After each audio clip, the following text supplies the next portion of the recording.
Peyğəmbərimiz Allahın salamı olsun ona və əhl-i beytinə buyurur. 3 dəstə qadınlara qəbr əzabı olmaz. Çətindir, qəbr əzabı ağırdır. Kim, hansı xanım istəyirsə, bu 3 dəstədən olsun gərək və ona qəbr əzabı da olmaz inşallah. Peyğəmbərin Allahın salamı olsun ona və əhl-i beytinə buyurduğuna əsasən. Və qiyamətdə də xanım Fatimə Zəhra ilə bir yerdə məhşur olar.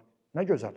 Bu 3 dəstə xanım qəbr əzabı görməyəcək və xanım Fatimə Zəhra salamı əleyhə bir yerdə qiyamətdə məhşur olacaq. 1. O qadın ki, ərinin kasıbçılığına dözüb səbr edir. Dözür.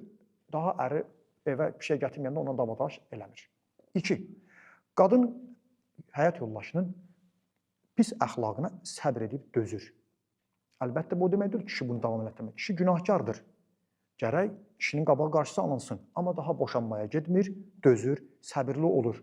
Əvəzində o xanım, ərinin pis əxlaqına dözən xanım qəbr əzabı görməyəcək, qiyamətdə xanım Fatimə Zəhra ilə məhşur olacaq. Salamun aleyha. 3. Öz mehriyyəsini həyat yoldaşına bağışlayır.